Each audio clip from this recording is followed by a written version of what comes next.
This podcast is sponsored by Talkspace. You know when you're really stressed or not feeling so great about your life or about yourself? Talking to someone who understands can really help. But who is that person? How do you find them? Where do you even start? Talkspace. Talkspace makes it easy to get the support you need. With Talkspace, you can go online, answer a few questions about your preferences, and be matched with a therapist. And because you'll meet your therapist online, you don't have to take time off work or arrange childcare. You'll meet on your schedule, wherever you feel most at ease. If you're depressed, stressed, struggling with a relationship, or if you want some counseling for you and your partner, or just need a little extra one-on-one support, Talkspace is here for you. Plus, Talkspace works with most major insurers, and most insured members have a $0 copay. No insurance? No problem. Now get $80 off of your first month with promo code SPACE80 when you go to Talkspace.com. Match with a licensed therapist today at Talkspace.com. Save $80 with code SPACE80 at Talkspace.com. Taxes was taxing. Now taxes is relaxing when you file for free. I can file for free? TurboTax Free Edition. Roughly 37% of filers qualify. Simple Form 1040 returns only. See if you qualify at TurboTax.com/free. I can file for free. Now this is taxes. File for free with TurboTax Free Edition and get your maximum refund. No schedules except for earned income tax credit, child tax credit, and student loan interest. See if you qualify at TurboTax.com/free.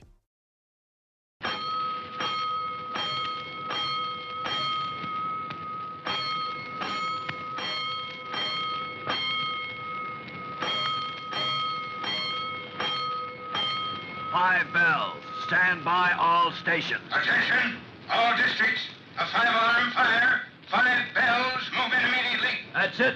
Let's go. Let's go. Firefighters.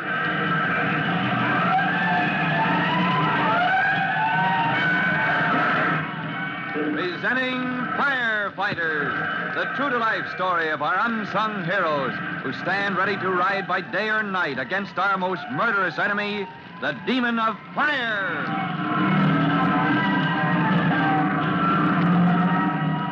In just a minute, we'll visit Fire Department headquarters, where Chief Cody, for some mysterious reason, is shaking his head ominously over Tim Collins's request for a transfer to the rescue company. Get set to go, but first there's time for this message.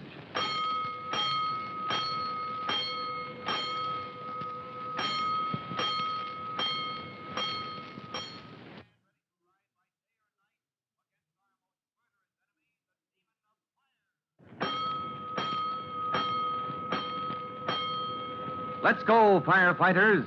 Let's go to the office of Chief Cody at Fire Department headquarters, where the chief, you remember, is talking with Tim Collins about the young fireman's request for transfer to the rescue company. Tim can't understand why Chief Cody is just told. Collins, I'll be honest with you. I could put your transfer into effect this minute, but you don't realize what you're asking for. I see, sir. You think I'm not ready for such a tough assignment. No, Collins, you don't see. Confound it, you're ready. Your record in training school, on the hook and ladder truck, and on the engine company. Your rating at the promotional school. Well, everything adds up to a record few men could beat. Well, then, Chief Cody, I don't see how Son, you... the truth is, if you go into the rescue company, you'll be in hot water from the moment your transfer is made known. Hot water? Yes. I still don't get it, Chief Cody. Collins, what do you know about the rescue company?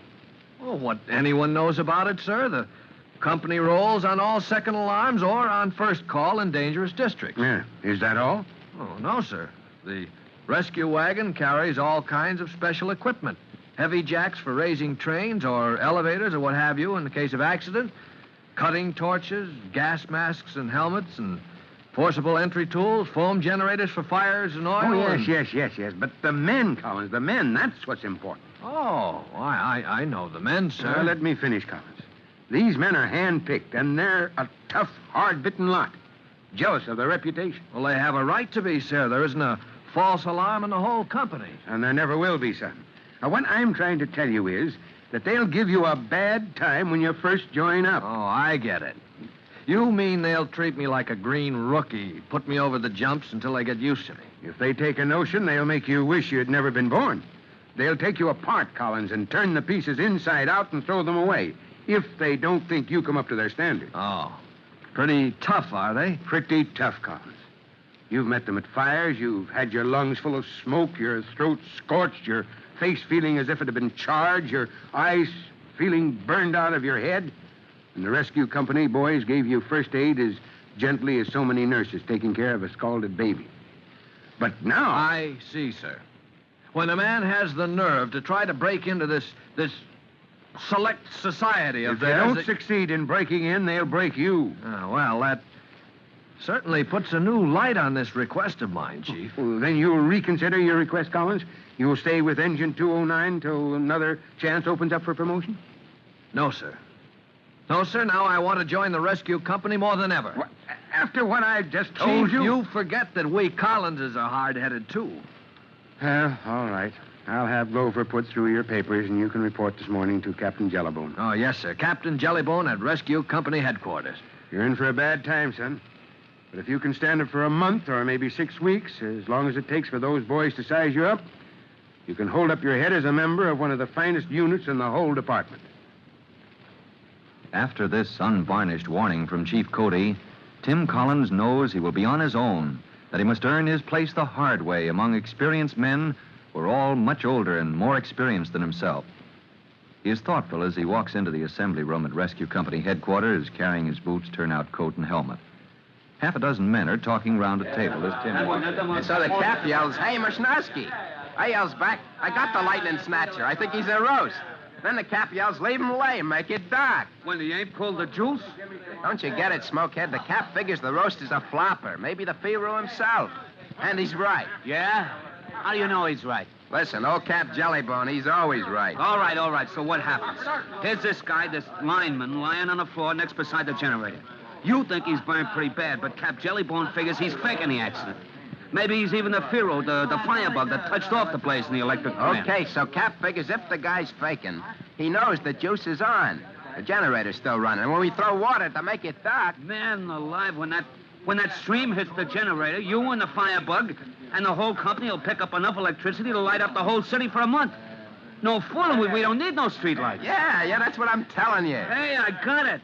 So Cap Jellybone figures if the guy ain't lying there unconscious, if he hears in maybe 2 seconds he's going to be electrocuted when the water hits the generator, maybe he'll give himself away. And does he? Listen. Huh?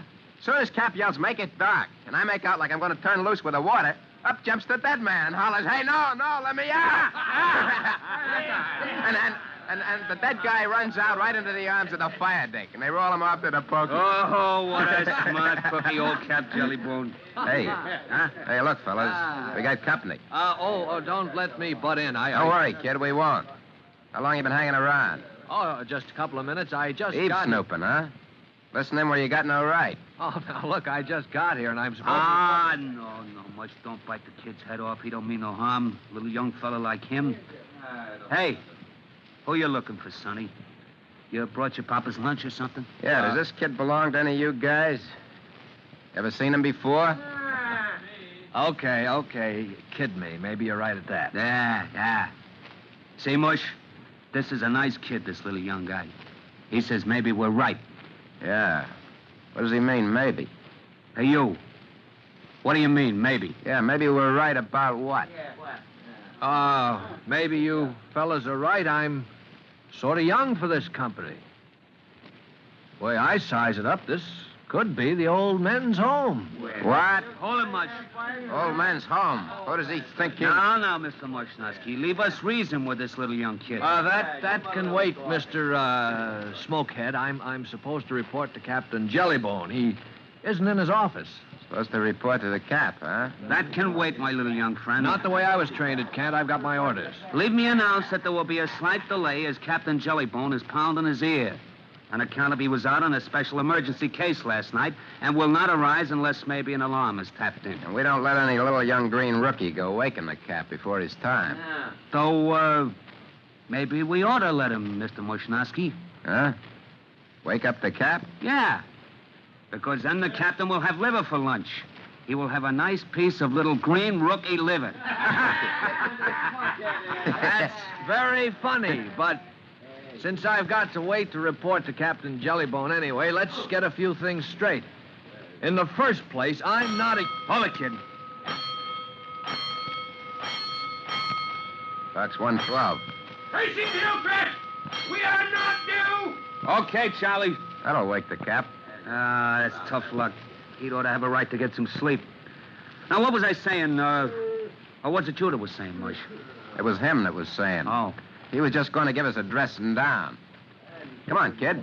Pin the nasty fireman's ears back. Now, look, I'm not here to make trouble. I've served my time with a hook and ladder truck, and I've just been moved over from engine 209, and Aha! That's where I seen him before. Yeah, me too. He's a kid they call Hooksy. Hooksy Collins.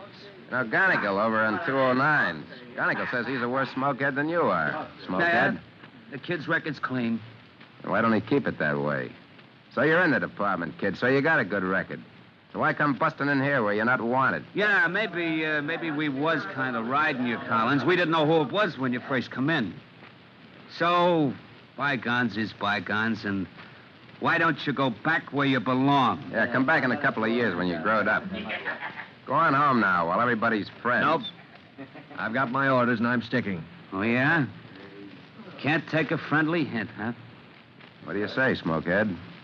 Too bad. But I guess we gotta educate the kid. Come on, Mush. Come on, yeah. Come on, all of you. That's how you want it? Attention. Here's Captain Jellybone. Well, Captain Jellybone came on the scene at a critical moment, just as Tim Collins was about to learn the truth of Chief Cody's warning about the men in his new company. Wishnowski, Smokehead, and the others, good firemen all, but they threaten a rough welcome for the newcomer who dares to join their rescue squad. But Tim Collins has a habit of making good, as you'll hear in our next true-to-life episode of The Firefighters.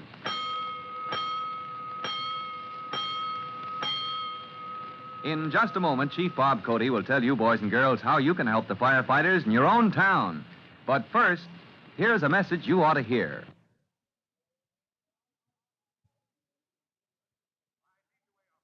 And now, Chief Bob Cody with a special notice for the Firefighters Brigade. Chief Cody. Hello, boys and girls. This is Chief Cody with more news about special jobs in a modern fire department. Now, one duty is to man the searchlight truck, which carries lights to illuminate the scene of a fire or other accident. Now, the truck carries very powerful lamps that can turn night into day. And besides, it carries other lamps that can be taken inside buildings or down under the ground in tunnels, wherever firefighters need light. So there's one more special job, the duty of a member of the Searchlight Company. Well, that's all for now. You'll hear from me soon. Fire Chief Cody and the young rookie fireman Tim Collins will be back on the same station the next time you hear... That's it. Let's go!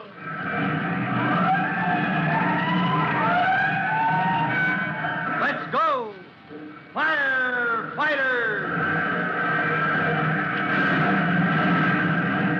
Firefighters is a copyrighted feature of William F. Holland Productions. Other shows we have for you to enjoy at myclassicradio.net. The Avengers was most certainly not a household name in South Africa prior to the radio series. With no national television service until 1976, the mechanism simply was not present in the country to show television programs to mass audiences. While many other countries reveled in the filmed adventures of John Steed and company, South Africa was not equipped to join in the fun. The series took Britain by storm and made a major impression in the American markets, being that greatest of rarities, a British series given a network transmission slot. However, as a filmed series, rather than a videotaped one, The Avengers was able to gain a modicum of exposure in South Africa through film rentals. Come and listen at myclassicradio.net. Other shows we have for you to enjoy at myclassicradio.net. 21 Precinct was a police drama broadcast on CBS from July 7, 1953 to July 26, 1956. It initially served as a summer replacement for My Friend Irma. The show was produced in cooperation with the Patrolmen's Benevolent Association of City of New York and adaptations from True Criminal in New York. The Policeman's Point of View. Historically, the 21st Precinct had been located near Gramercy Park, Manhattan. In 1929, the department reorganized the precinct numbering, and 21st designation was discontinued. No such precinct existed during the run, nor does a 21st precinct exist. However, the fictional precinct's territory closely corresponds to that of the Upper Side's 23rd precinct since 192. Come and listen at myclassicradio.net.